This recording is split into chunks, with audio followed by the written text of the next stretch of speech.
Cette petite fille était si pitoyable. Juste parce que ses parents ont eu un petit conflit, ils l'ont abandonnée dans un endroit désert. Lorsqu'elle a tenté de descendre de la voiture pour retrouver ses parents, 2 coups de feu ont retenti de loin. Après que sa tante a découvert l'incident, elle a immédiatement appelé la police. Lorsque la police a fouillé partout, elle n'a trouvé que les corps de ses parents et a pu ne trouver aucune trace de la fille. Mais alors que tout le monde pensait que le pire était arrivé, un miracle s'est produit. Une semaine plus tard, la jeune fille, qui avait disparu, est apparue saine et sauve de la forêt. L'important était de savoir comment une fillette de 5 ans pouvait survivre dans la nature. Peu de temps après, les psychologues du service de police sont venus mener une enquête. Cependant, sa tante a dit que la fille ne se souvenait de rien. À ce moment, le médecin remarqua une image sur la table, avec le visage du père noirci. Le médecin a immédiatement appelé la fille pour lui demander pourquoi. La fille a répondu que son père était une mauvaise personne, et que les mauvaises personnes étaient noires. C'était donc le cas. Seul naturel d'effacer les choses noires. La tante pensait que la fille plaisantait. De manière inattendue, le lendemain, lorsque la fille est allée au parc, elle a rencontré Ivre. Uncle Voisin. Il bourrait le chien de compagnie que le jeune homme cherchait avec beaucoup de difficulté. Dans un pot. Cependant, le jeune homme s'est agenouillé en pleurant de chagrin, et l'homme s'est moqué de lui. Vous considérez un chien comme une famille? De nos jours, les gens sont vraiment fous. La jeune fille, qui se tenait non loin de là, a été témoin de tout l'incident. De retour chez elle, elle s'est faufilée dans la maison de l'oncle. Pendant qu'il dormait profondément, elle prit du feu et alluma du charbon de bois. Personne ne pouvait imaginer qu'une petite fille de plusieurs années puisse faire une telle chose. En un clin d'œil, Yi Ka-yang est devenue lycéen. Ce jour-là, elle et ses camarades de classe ont trouvé le corps d'un chaton qu'elle nourrissait souvent dans le toilette délabrée pour filles. Yi Ka-yang ramassa la boîte de nourriture pour Chavid à côté et la sentit. C'était une odeur étrange, indescriptible. Le chaton a dû être empoisonné à mort, et la personne derrière cela était sans aucun doute quelqu'un au sein de l'école. Yi Ka-yang et ses amis sont allés sur le toit et ont commencé à observer les gens qui passaient par. Puis, un étrange sourire apparut sur le visage de Yi Ka-yang parce qu'elle avait trouvé le coupable qui. Il a tué le chaton. À ce moment-là, elle a demandé à son ami. Si vous trouviez le coupable, que feriez-vous? Son ami a répondu. Je veux le tuer. Il a cruellement tué le chaton, comment peut-il vivre? L'oncle du voisin a pris un bol de lait à boire, puis il a commencé à se sentir étourdi. Et nauséeux. Il tituba jusqu'à la porte et constata que la porte était verrouillée de l'extérieur. Finalement, l'oncle est mort devant la porte. À l'extérieur de la porte se trouvait Yi Ka-yang, la personne derrière cela.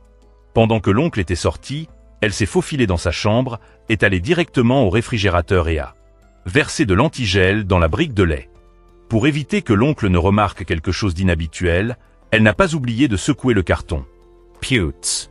Ensuite, elle a attendu que l'oncle rentre à la maison. Elle l'a fait parce que l'oncle avait cruellement empoisonné le chaton à l'école. Depuis cet incident, Yi Ka-yang a semblé être captivée par ce sentiment et a commencé à rechercher les mauvaises personnes non attrapées contre lesquelles agir. Sa cible suivante était un homme à la télévision qui a été arrêté pour viol, mais finalement acquitté et relâché. Tout d'abord, elle a suivi l'homme jusqu'à un salon de thé. Ensuite, elle a demandé à ses subordonnés de se déguiser en personnel de maintenance du réseau pour entrer. Le magasin, utilisant l'excuse de réparer les lignes de réseau, puis de copier toutes les données dans le téléphone et l'envoyer à Yi Ka-yang. Après avoir obtenu les données, le téléphone de l'homme a constamment reçu des messages. De nombreux fans l'ont exhorté à mettre à jour rapidement les nouveaux messages, espérant qu'il publierait plus de vidéos voyeuristes. L'étape suivante consistait à trouver des alibis parfaits. Yi Ka-yang a acheté beaucoup de chips à la maison pour expérimenter après avoir retiré de la colle et ajouté. Huilé dans un certain rapport, puis injecté la colle dans les chips frites. Elle finit par le jeter devant une souris blanche. Il n'a fallu qu'une petite bouchée avant de mourir d'empoisonnement. Ensuite, Yi Ka-yang a contacté ses subordonnés. Ces personnes avaient toute une chose en commun. Ils portaient tous une poupée noire. Yi Ka-yang a également envoyé un message dans le groupe disant qu'il y avait une récompense généreuse pour photo de la jupe de la beauté de l'école lors de la fête de l'école. Comme prévu, pour obtenir la grande récompense, l'homme apparut au festival de l'école le lendemain. Coiffé d'un chapeau noir. La bouteille d'eau qu'il tenait à la main continuait à passer sous les jupes de la fille. De plus, une mini-caméra était attachée à la bouteille d'eau. Même le chapeau noir sur sa tête avait une mini-caméra installée pour sa commodité. Les fans pour regarder la vidéo. Il entra dans un magasin de hamburgers, les yeux fixés sur la fille en uniforme de femme de chambre devant lui, mais il ne savait pas qu'il avait été surveillé par la mort pendant longtemps. Tout d'abord, ils ont mis de l'huile de cuisson mélangée à de la colle dans le magasin de hamburgers. Le chef n'a même pas regardé et l'a versé dans la poêle. Les chips frites dans de l'huile de cuisson mélangée à de la colle sont finalement apparus devant l'homme. Il en a ramassé un morceau avec désinvolture et l'a mangé, le payant de sa vie. Les subordonnés de Yi Ka-yang ont tendu une embuscade à proximité, déversant un autre type de produit chimique dans la bulle. Mare. Les bulles ont été soufflées par le vent et ont été brisées par l'homme. Ensuite, il est passé par le jeu de bataille de ballon d'eau. Un ballon d'eau contenant des produits chimiques a frappé l'homme à la tête, annonçant officiellement qu'il mort. 3 types de produits chimiques inoffensifs mélangés ensemble l'ont fait mourir dans la rue, et le cerveau. Derrière, il avait un alibi et n'était pas sur les lieux. Mais à ce moment-là, une femme pâle s'approcha de l'homme.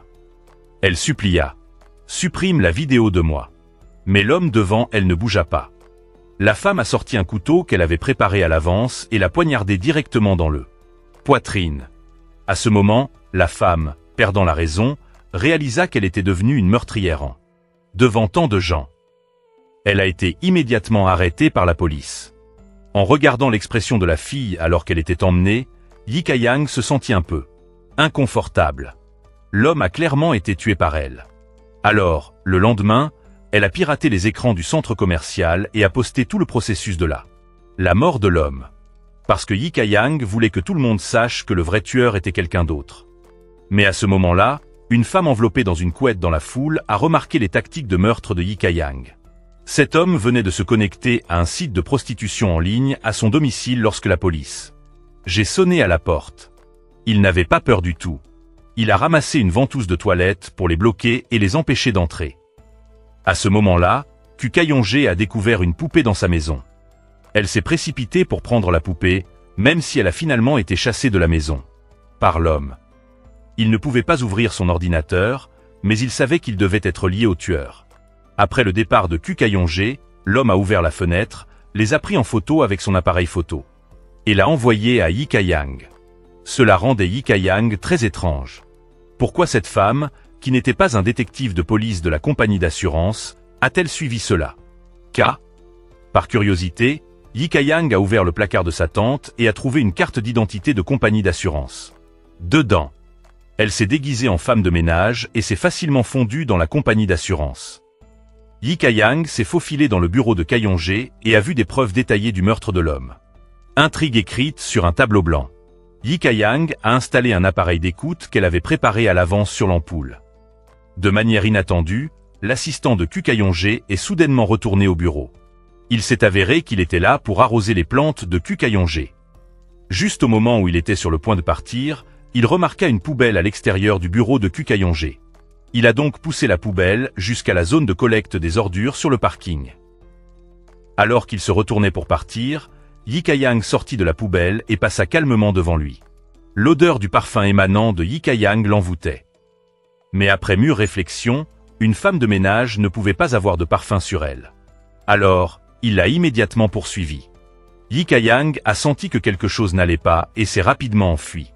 Malheureusement, elle n'a pas pu s'en débarrasser. Acculée, Ku Ka-yong-jae a choisi de sauter du toit. Après s'être cassé la jambe droite, elle a réussi à perdre l'assistant et est montée dans un bus pour partir. L'assistant est retourné au bureau et a immédiatement signalé à Ku Ka-yong-jae que l'agresseur s'était blessé à la jambe droite. Ku Ka-yong-jae est rapidement allé trouver Yi Ka-yang pour voir si sa jambe droite était blessée. De manière inattendue, Yi Ka-yang, afin de prouver son innocence, s'est levé et a sauté de la scène. Faire comme si de rien n'était. Après avoir découvert que Yi Ka-yang n'était pas blessé, Ku Ka-yong-jae s'est retourné et est parti. Yi Ka-yang n'en pouvait plus et a immédiatement sorti des analgésiques et les a avalés. Elle ne pouvait plus ignorer cette femme. La femme versait de l'eau dans la piscine où jouaient les enfants. Après avoir vu cela, elle a pensé que l'eau était empoisonnée et l'a rapidement dit aux enfants. Partir. À ce moment, La fille finit de boire l'eau restante. Ce n'est qu'à ce moment-là que Kukayonge s'est rendu compte qu'il ne s'agissait que d'un piège tendu par elle. Dans sa main, il y avait juste une bouteille d'eau minérale ordinaire. Tout était sous le contrôle de Yi Ka-yang. Entre-temps, le collègue responsable de la surveillance dans la voiture a également rencontré des problèmes. Il y avait une odeur étrange dans la voiture. Le charbon de bois que Yi Ka-yang avait préparé a commencé à se répandre. Le collègue a voulu sortir de la voiture, mais a découvert que les portes ne s'ouvraient pas. Quelqu'un les avait verrouillées de l'extérieur. Peu de temps après, les deux personnes dans la voiture ont complètement perdu connaissance. Lorsque Kukayonge est revenu, la voiture avait disparu. À ce moment-là, Kukayonge s'est rendu compte que le cerveau derrière cela n'était pas facile à traiter. Si elle continuait à enquêter, son collègue serait en danger. Après que sa collègue ait repris conscience, elle a découvert qu'il faisait nuit noire. Elle ne pouvait rien voir. Voici le texte avec des phrases brisées sans changer les mots ou le contenu. Ils ont essayé de couper les cordes, ont ouvert le couvercle de la boîte et ont découvert qu'il s'agissait d'un conteneur. De plus, ils pouvaient clairement sentir l'eau de mer glacée sous leurs pieds. Ils étaient piégés en mer. Le collègue a rapidement appelé Kukayonge. Kukayonge s'est précipité pour les trouver avec son assistante dans un véhicule électrique. Ils ont fouillé toutes les eaux environnantes, mais ils n'ont trouvé aucun conteneur. Pendant ce temps, le conteneur était lentement submergé par l'eau de mer. Les deux personnes à l'intérieur attendaient toujours avec impatience les secours. Lorsque Kukayonge atteignit à nouveau la plage, la mer était parfaitement calme. Se pourrait-il que le conteneur n'ait pas été à la plage? Alors, elle a immédiatement sorti son téléphone et a commencé à analyser la zone. Les deux personnes disparues se trouvaient près du parking, un lac d'eau douce qui a attrapé le. Attention. À ce moment-là, le conteneur avait complètement coulé. La pression de l'eau à l'intérieur avait atteint sa limite. La collègue à l'intérieur a fait de son mieux et a finalement réussi à ouvrir la porte au bas de le conteneur. Parce que la porte avait besoin de quelqu'un pour la tenir ouverte, Naji a dit à Q de passer en premier. Dès qu'il a fait surface, il a vu Kukayonge et l'équipe de sauvetage. Lorsque Naji a été sorti de l'eau, il était complètement inconscient. Heureusement, ils étaient tous les deux sains et saufs à la fin. Make, le cerveau derrière tout, observait tout de loin avec des jumelles. Soudain, un homme apparut derrière elle. Il s'est présenté comme un expert du club des amateurs d'oiseaux et a dit qu'un martin-pêcheur rare avait été repéré récemment. Il n'arrêtait pas de tourner les jumelles pour que Yi Ka-yang regarde à gauche et à droite, la faisant vertigineux. Ensuite, il sortit un paquet et le tendit à Yi Ka-yang. Elle n'a pas fait attention et s'est préparée à continuer à regarder Kukayonge. Cependant, à ce moment-là, deux policiers sont arrivés pour trouver Yi Ka-yang, disant qu'ils avaient. J'ai reçu une information selon laquelle quelqu'un dans la région portait un métaux, un type d'oiseau. Yi Ka-yang était confuse. À sa grande surprise, la police a trouvé le métaux à l'intérieur du colis. Malheureusement, Yi Ka-yang a été emmené au poste de police pour être interrogé, alors que le véritable coupable. Derrière tout se trouvait l'homme qui la suivait. Que s'est-il passé? Mais Kukayonge s'en moque. Après avoir confirmé que sa collègue était en sécurité, elle a immédiatement commencé à enquêter. En apprenant que Yi Ka-yang était détenu au poste de police, Kukayonge s'est précipité. Là-bas. L'homme a sorti une pile de téléphone de son sac à dos, en a pris un et y a répondu. Yi Ka-yang, une fille spécialisée dans le meurtre de méchants, serait dans un avion pour un autre pays. Ce soir. Après avoir entendu la nouvelle, tout le monde s'est mis au travail. Un grand nombre de traceurs ont été déployés à l'aéroport de banlieue, se fondant dans la masse des passagers. Embarquement dans l'avion. L'aéroport était comme un filet de ciel et de terre. Curieusement, ces personnes n'étaient pas des policiers, mais suivaient les ordres d'une femme. 60 ans, propriétaire de la compagnie d'assurance. Cette fois, elle était également personnellement sur les lieux lors de l'arrestation. Mais l'identité de ce jeune enfant restait un mystère. À ce moment-là, la tante de Yi Ka-yang est arrivée à l'aéroport pour s'enregistrer pour son vol. Elle a été immédiatement suivie, mais ils n'ont pas pu trouver Yi Ka-yang. À ce moment-là, la tante a reçu un message de Yi Ka-yang. Ils ont convenu de se rencontrer à l'entrée de l'aéroport. Kukayonge et son assistante attendaient également à l'extérieur de l'aéroport, voyant que le vol était sur le point de décoller. L'aéroport a annoncé l'embarquement pour le vol. La tante a appelé nerveusement Yi Ka-yang, Et les gens de la compagnie d'assurance ont également localisé Yi Kayon. Téléphone, découvrant qu'elle était entrée dans l'aéroport. L'apparition de Yi Kayon a soulagé Naji. Juste au moment où il se détendait un peu, il commença à se sentir à nouveau tendu. Ils n'ont pas pu trouver Yi Kayon à l'emplacement du signal téléphonique et de la surveillance de l'aéroport. Les caméras n'ont pas pu la trouver non plus. Mais lorsque l'appel s'est connecté, ils ont découvert que Yi Kayon était actuellement à la maison. Même le téléphone a été apporté à l'aéroport par son subordonné et a ensuite été utilisé pour un aller-retour. Appelé sa tante. Le filet du ciel et de la terre fut écarté, mais rien ne fut pris. Le téléphone a ensuite été jeté dans une poubelle à l'aéroport après la fin de l'appel. Il y a à peine un instant, il y avait beaucoup de monde, mais il est soudainement devenu étrangement calme, alors que ceux qui allaient arrêter Yi Kayon se sont retirés. Après que Yi Kayon ait appris que ses adversaires avaient déployé de nombreuses personnes pour l'encercler. Non seulement elle n'avait pas peur, mais elle était en fait très fière. Alors qu'elle était fière d'elle-même d'avoir trompé tant de gens, une silhouette est soudainement apparue. À l'extérieur de la porte. Kukayon-jae avait découvert la cachette de Yi Kayon. Maintenant, elle regardait par la fenêtre pour trouver Yi Kayon. Kukayon-jae a immédiatement essayé d'ouvrir la porte. Yi Kayon à l'intérieur a essayé de maintenir la porte fermée, mais tenir obstinément la porte n'était pas une bonne solution. Yi Kayon ouvrit la porte, attrapa un vase à proximité et se prépara à frapper Kukayon-jae. Quand Kukayon-jae a vu cela, elle a immédiatement refermé la porte. Avec la situation inversée, maintenant Kukayon-jae essayait de garder la porte fermée tout temps. Yi Kayon essayait de l'ouvrir. Kukayon-jae, qui avait plus de 50 ans, n'était finalement pas à la hauteur de Yi Kayon. Peu de temps après, Yi Kayon poussa la porte. Kayon y s'est retourné et s'est levé, debout devant Kukayon-jae comme si de rien n'était. Arrivé.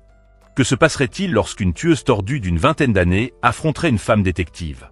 Dans la cinquantaine, Kukayon-jae, qui jouait à des jeux à la maison et ne faisait pas d'exercice régulièrement depuis une longue période, n'était clairement pas à la hauteur de Yi Kayon.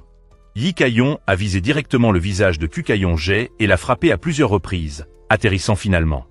Un coup fatal. Kukayon-jae a failli être envoyé à la rencontre de ses ancêtres à ce moment critique. Kukayon-jae attrapa rapidement une bombe de peinture sur la table et la jeta sur Yi. Le visage de Kayon.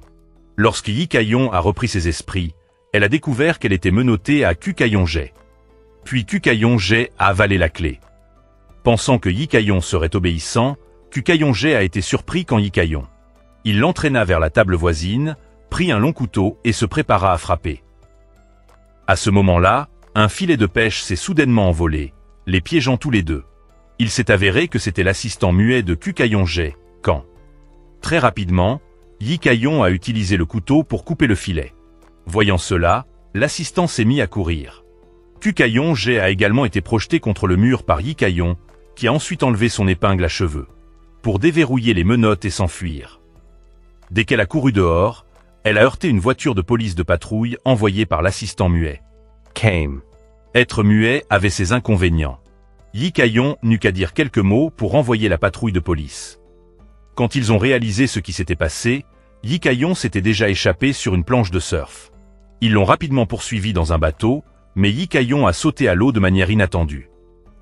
Le vrai coupable derrière tout cela a une fois de plus disparu sous les yeux de Kukayon-jae. Avez-vous déjà vu une entreprise aussi étrange que celle-ci? Le thé de l'après-midi de tous les employés était en fait une tasse de médicaments, mais ils étaient toujours fiers. Parce que leur patron n'était pas seulement le président d'une société cotée en bourse, mais aussi le candidat au prochain mandat de maire.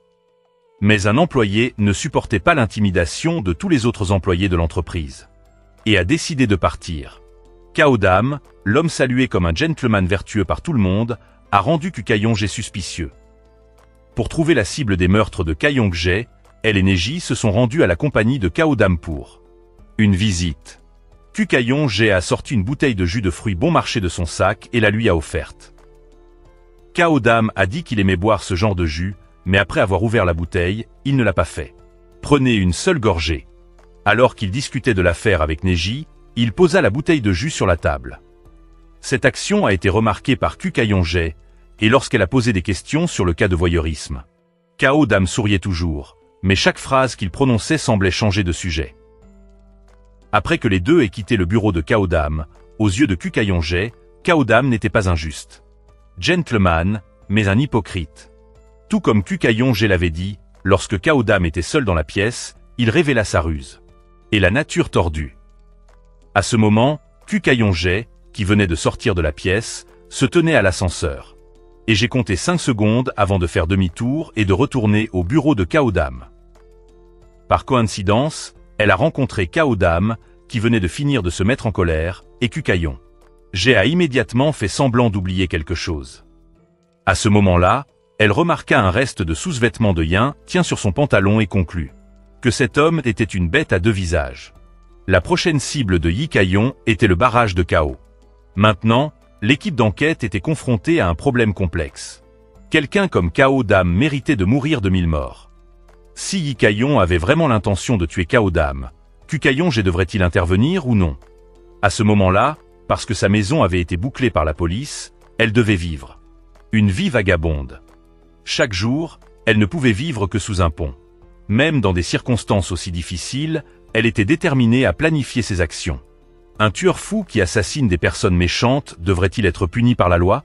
En regardant de plus près, cet homme était sur le point de faire une entrée remarquée dans son entreprise.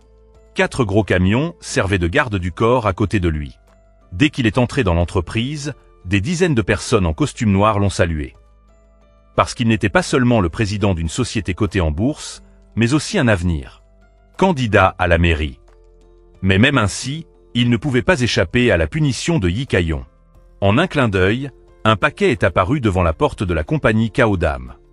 Tout le monde s'est curieusement précipité pour voir, mais une seconde plus tard, le colis a explosé. Après avoir entendu la nouvelle, Kaodam a rejeté toute la faute sur le chef de l'équipe de sécurité. Ensuite, il a dépensé beaucoup d'argent pour embaucher des gardes du corps, jurant de transformer la salle de conférence en un forteresse impénétrable. Mais cela n'a pas du tout affecté le plan de Kayonji. Peu de temps après, l'événement a eu lieu comme prévu.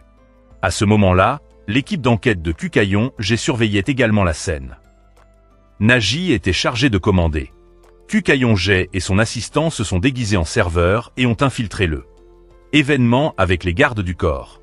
À ce moment, les gens de Yi Kayon se sont également déguisés en serveurs et ont infiltré le exposition.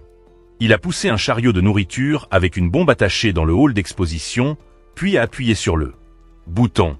Un groupe de petits robots a rampé hors du chariot de nourriture, attirant l'attention de tout le monde.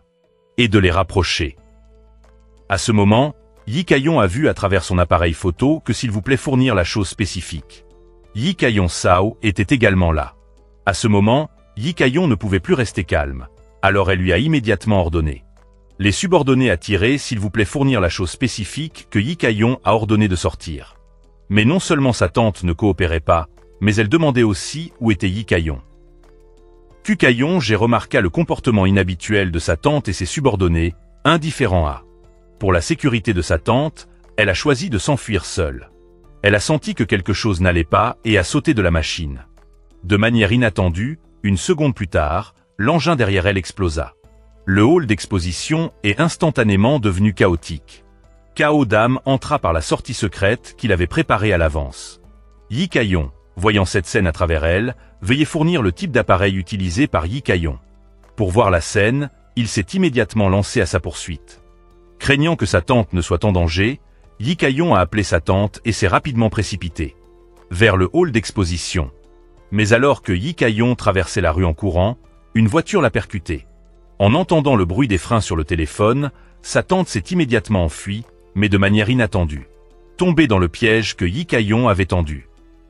La poitrine de sa tante saignait abondamment, et il s'est avéré qu'une barre d'acier l'avait transpercée. Au moment où Yi Kayon est arrivé, sa tante était déjà décédée.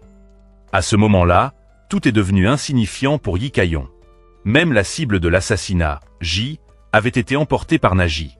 N'ayant pas le temps de s'énerver, Yi Kayon a fait monter sa tante dans la voiture du président. De l'autre côté, le barrage de Kao a également été emmené par le peuple de Naji dans une zone déserte. Madame NG a commencé à l'interroger. Grâce au téléphone, il était évident que Kaodam et Jung Suk se connaissaient. À eux deux, ils semblaient cacher un secret. Kaodam marmonna qu'il garderait le secret, mais Jung Suk estimait que seuls les morts le pouvaient garder des secrets. Tout d'abord, son subordonné a sorti une seringue et a injecté une substance inconnue dans le Kodam. Il a immédiatement perdu connaissance. Ensuite, ils l'ont placé dans la voiture, ont attaché sa ceinture de sécurité, ont démarré le moteur, ont changé de vitesse. En vitesse N, et a utilisé un morceau de bois pour appuyer sur la pédale d'accélérateur. Enfin, ils ont attaché une corde au levier de vitesse, dont l'autre extrémité traversait la voiture. Fenêtre et tiré de toute leur force. La voiture a immédiatement accéléré vers l'avant. Mais l'histoire ne s'est pas arrêtée là. Le majordome alluma calmement une allumette, puis la jeta sur le sol trempé d'huile. La voiture a immédiatement pris feu, provoquant l'explosion du moteur au contact de l'appareil. Feu. En fin de compte, l'affaire a été traitée comme un accident de la circulation. Après s'être occupé de tout, la police a organisé des funérailles pour la tante de Yi Ka-young. Mais Yi Ka-young, son seul parent, était absent des funérailles. Yi Ka-young était assis dans un restaurant. Une mère à une table voisine faisait une crise de colère avec son enfant. Une pantoufle a été lancée vers la table de Yi Ka-young. Le propriétaire, voyant cela, s'est empressé de s'excuser. Mais Yi Ka-young a fait semblant d'être imperturbable, puis a suivi la femme à l'extérieur.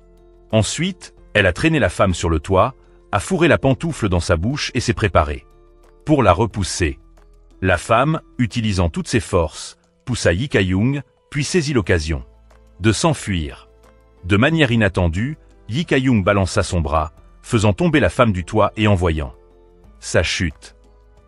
Yi Ka-young s'est précipité pour vérifier la situation et a constaté que la femme était morte. Ensuite, le subordonné de Yi Ka-young a pris le corps de la femme et l'a jeté dans la rivière. Parce que Ka-odam était mort, Yi Ka-young avait maintenant perdu sa cible pour se venger. Sa subordonnée à côté d'elle lui rappela si elle ne voulait pas se venger de sa tante. Ces paroles ont véritablement ravivé l'intérêt de Yi Ka-young. Sachant que Kyu-Ka-young-jae était un accro au jeu, Yi Ka-young a créé un compte dans le jeu et a contacté Kyu-Ka-young-jae par ce biais. De plus, elle a exprimé le désir de rencontrer Kyu-Ka-young-jae en personne. Tout d'abord, Kyu-Ka-young-jae a envoyé à Yi Ka-young un lieu de rendez-vous spécifique, puis a tendu un piège. De manière inattendue, Yi Ka-young avait anticipé que Kyu-Ka-young-jae profiterait de cette opportunité pour la capturer. Yi Ka-young marcha derrière l'homme déguisé en serveur, un sourire sur les lèvres. Elle passa ensuite son bras autour de son épaule. Les policiers, sur le point d'aider, ont également été jetés au sol par Yi Ka-young. Ensuite, Yi Ka-young sortit le poignard qu'elle avait préparé et infligea une longue et profonde entaille sur son bras. Elle a appelé Kyu-Ka-young-jae et a affirmé que Ji avait été emmené par une personne mystérieuse. Mais les nouvelles ont rapporté qu'il s'agissait d'un accident de la circulation. L'équipe d'enquête avait clairement beaucoup de gens. Alors pourquoi seul Naji a-t-il été promu et a-t-il reçu une lever? Après avoir dit cela, Yi Ka-young a immédiatement raccroché le téléphone et a quitté le lieu de rendez-vous. La prochaine cible de Yi Ka-young était Naji, qui restait généralement seul à la maison. Alors que Naji n'était pas sur ses gardes, Yi Ka-young l'a étranglée avec une écharpe jusqu'à ce qu'elle s'évanouisse. Le lendemain, Kyu-Ka-young-jae monta dans la montagne pour interroger Jung-suk sur la mort de Ji, mais elle a insisté catégoriquement sur le fait que Ji est mort dans un accident de la circulation. Elle a également reproché à Yi Ka-young de ne pas être professionnel, lui permettant toujours de s'échapper. Alors qu'il parlait, Yi Ka-young, portant la veste de Naji, apparut soudainement devant eux. Kyu-Ka-young-jae était choqué et semblait comprendre toute la vérité sur l'affaire. Cette femme a été enfermée dans le coffre d'une voiture, puis emmenée dans un endroit désert et enfermée dans un tonneau de vin. Puis, une poussée a fait dégringoler Kyu-Ka-young-jae en bas de la montagne. Le tonneau roula rapidement jusqu'au pied de la montagne, traversant des bois luxuriants, traversant un ruisseau, et finalement tombé dans un gouffre. Après que Kyu-Ka-young-jae ait repris conscience, elle s'est retrouvée au milieu d'une obscurité. Fosse, entourée seulement de quelques barres de fer. Pour tester la profondeur de la fosse, elle a enlevé une chaussure et l'a jetée par terre, mais elle n'a pas pu entendre n'importe quel son. Il semblait qu'une chute serait fatale, alors que Kyu-Ka-young-jae s'est lentement relevé et a décidé de suivre le barre de fer pour sortir. Malheureusement, en raison de sa négligence, elle a failli tomber. De l'autre côté, les deux assistants de Kyu-Ka-young-jae, utilisant l'appareil GPS dans sa chaussure, sont arrivés dans une casse à l'extérieur. Soudain, une chaussure est tombée d'un véhicule blindé, attirant l'attention des deux assistants. En retournant la semelle intérieure, ils virent l'appareil GPS de Kyu Ka-young-jae. À ce stade, Kyu Ka-young-jae a décidé d'essayer à nouveau, mais elle a glissé et a failli tomber. Heureusement, elle a réagi rapidement et s'est agrippée à la barre de fer. Désespérée, elle a suivi la barre de fer, avec l'intention de sauter par-dessus et d'attraper l'échelle. Mais de manière inattendue, l'échelle s'est détériorée en raison d'années de délabrement. Sous la force, l'échelle s'est brisée immédiatement. Lorsque Kyu Ka-young-jae s'est réveillée, la lune était déjà haute dans le ciel. Heureusement, elle était tombée sur un vieux filet de pêche, ce qui lui a sauvé la vie. Après s'être reposée pendant une nuit, Kyu Ka-young-jae a ramassé une boîte de poissons et a utilisé le couvercle pour couper à travers le filet de pêche. Finalement, elle a utilisé le filet de pêche coupé comme une corde et a lentement grimpé. Bien que la fosse n'ait que 100 mètres de profondeur, pour Kyu Ka-young-jae, c'était comme de l'escalade. Au ciel. En un clin d'œil, il était minuit. Kyu Ka-young-jae avait grimpé pendant toute une journée et pouvait voir l'ouverture de la fosse. Mais à ce stade, Kyu Ka-young-jae avait atteint sa limite. À ce moment crucial, Naji a tendu la main pour la relever. C'est la mère la plus vicieuse que j'ai jamais vue. Elle a enfoncé la tête de son fils dans un bol rempli de pâte de piment. Tout cela parce qu'il a nourri une fille. Kinshi en public. Jung-suk, afin que son fils aîné soit élu maire, a organisé une réunion sociale. Pour montrer sa gentillesse aux médias, elle a demandé à la fille à côté de lui d'essayer le kinshi. Il a fait. Mais de manière inattendue, la jeune fille a refusé. Le plus jeune fils de Young-suk, Inti, voyant cela, a couru. Il a également demandé à la fille d'essayer le kinshi qu'il avait préparé. En conséquence, non seulement la fille a mangé le kinshi, mais elle a également fait l'éloge du t-shirt. Par conséquent, Madame Jung-suk a appelé Inti à la cuisine. Il s'est avéré que Inti connaissait la fille. À cause d'elle, il avait été victime de chantage de la part d'escrocs. Madame Jung-suk, entendant cela, était furieuse et a pressé la tête de son fils dans le bol de chili.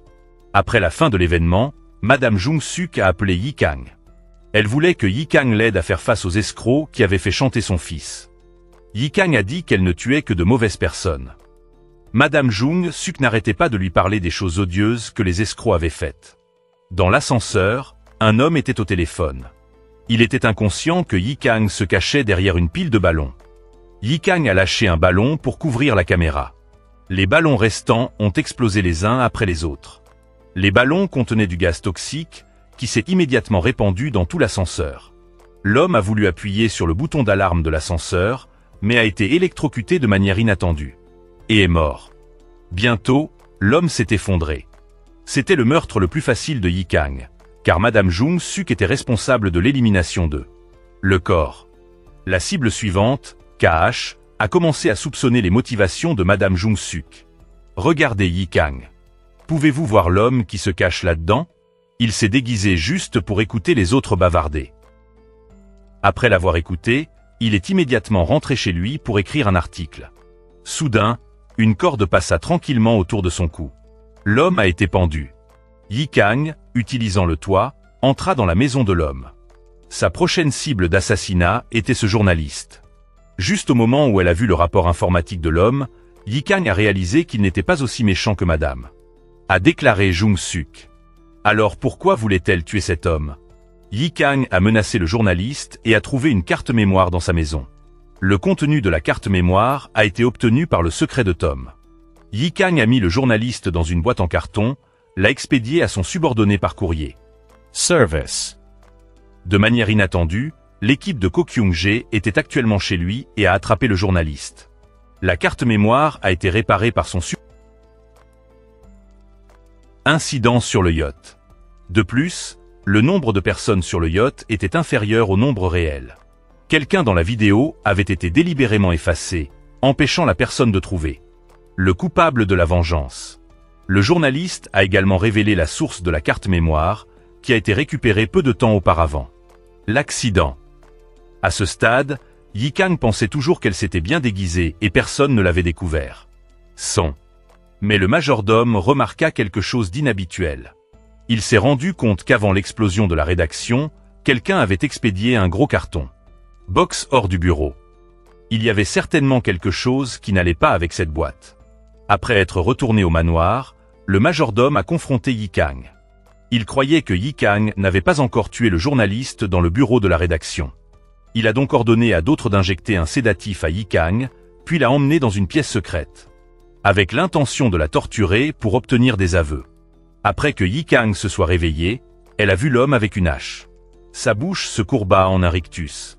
Juste à ce moment-là, un appel à l'aide est venu de la cellule, et la prochaine chose qu'elle a faite a été de trouver Madame Jung-suk pour se venger. Ce gamin est une racaille à deux visages. Devant les médias, c'est un jeune maître gentil et studieux, mais en réalité, c'est un dissolu. Et un playboy tyrannique qui assassine des gens sans réfléchir. Il prend souvent son yacht en mer pour organiser des fêtes, stocker et consommer diverses drogues illégales. Il prend calmement des photos avec son téléphone. Dans le même temps, KH a également réussi à ouvrir la clé USB de Kaodam et a découvert que la personne, le plus jeune fils de Madame Jung-suk, nommé Ai, a été effacé de la vidéo. Madame Jung-suk, afin de protéger son fils, a ordonné le meurtre de Kaodam. Yikang, qui se spécialise dans la punition des malfaiteurs, est également la cible que Madame Jung-suk veut éliminer parce que son plus jeune fils est une ordure.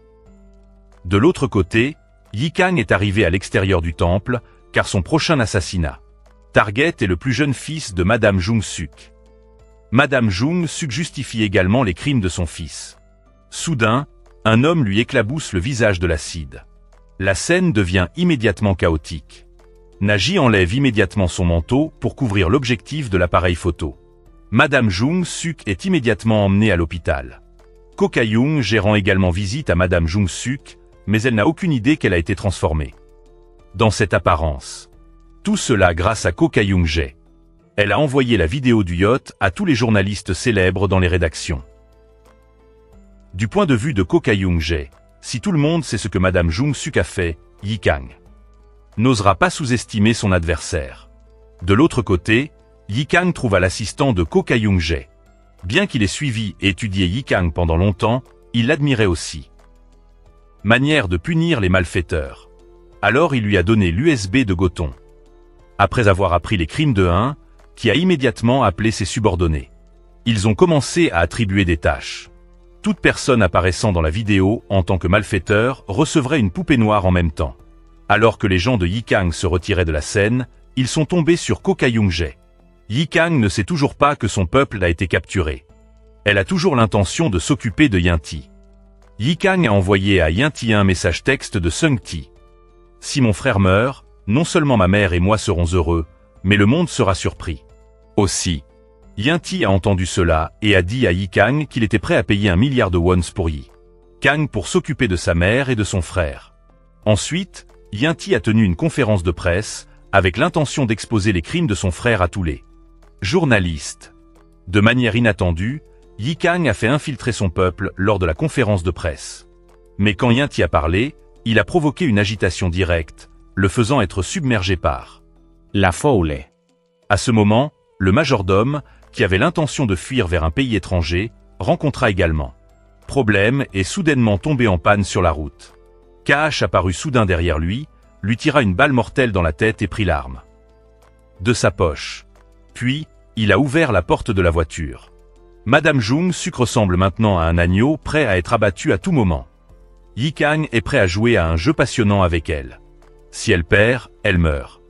Si elle doit choisir entre tuer Ain-ji, l'être de PH1T1M, ou tuer son propre fils, lequel choisirait-elle?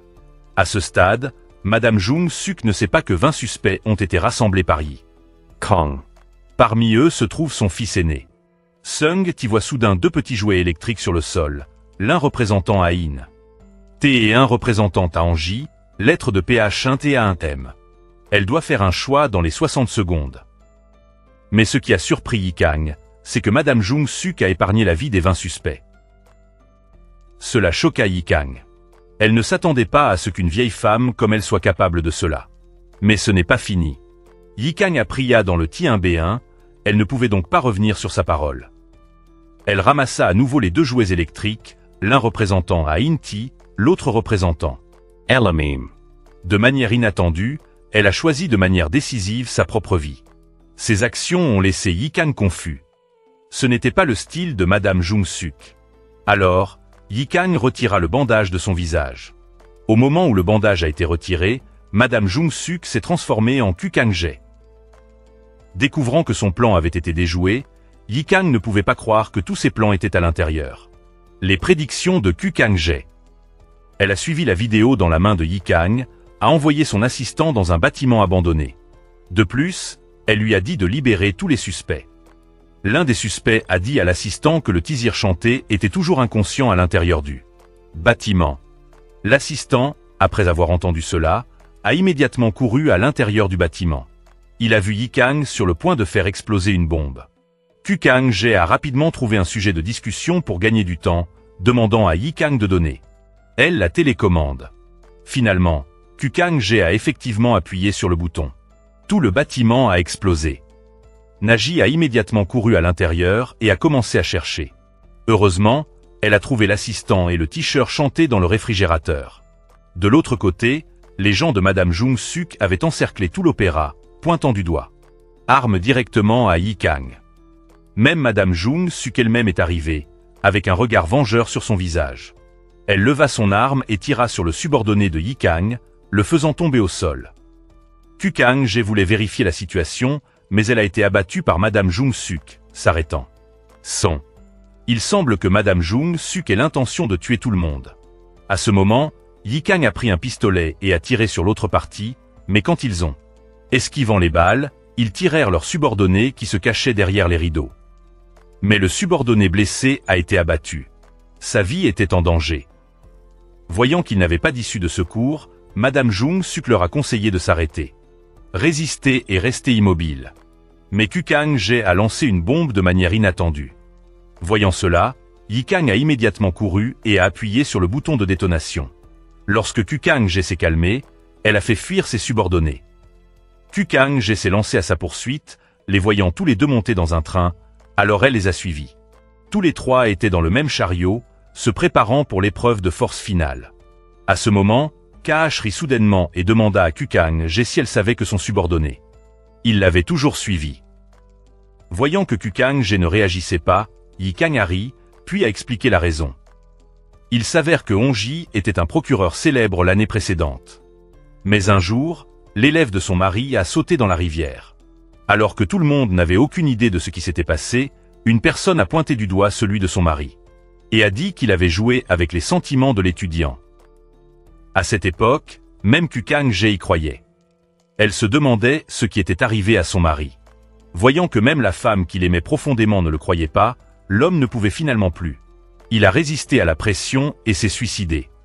Mais en réalité, la fille qui a sauté dans la rivière avait un petit ami secret, qui était aussi l'assistant de Qu Kang-jae.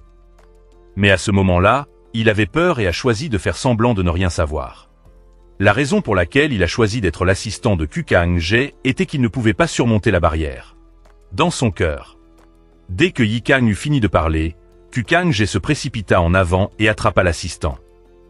Sachant qu'elle avait réussi, Yi Kang a sorti une arme à feu et a donné à Qu Kang-jae le choix, tirer elle-même ou tirer sur l'assistant. De manière inattendue, Qu Kang-jae s'est soudainement précipité en avant et a combattu Yi Kang. L'assistant a couru pour aider et a perdu connaissance. Yi Kang n'était pas à la hauteur de Yi Kang. Au bout d'un moment, elle fut maîtrisée. Juste au moment où Yi Kang était sur le point d'appuyer sur la gâchette, Qu Kang-jae repris conscience, immédiatement. Il a ouvert la porte, a embrassé Yi Kang et a sauté. Tous deux tombèrent inconscients dans la forêt. Finalement, ils ont été attrapés par la police. Une peine de prison interminable l'attend. Et Qu Kang-jae a été emmené à l'hôpital pour y être soigné, profitant des soins de tout le monde. Madame Yang-suk a finalement été arrêtée par la police parce que la vidéo a été publiée. Son plus jeune fils a été accusé de blessures intentionnelles et de toxicomanie. Yinti, son fils aîné, bien qu'il n'ait rien fait de mal, a tout de même été impliqué dans sa famille. Finalement, il n'a eu d'autre choix que de se retirer de la liste électorale. Quoi qu'il arrive, personne ne peut échapper à la loi du karma.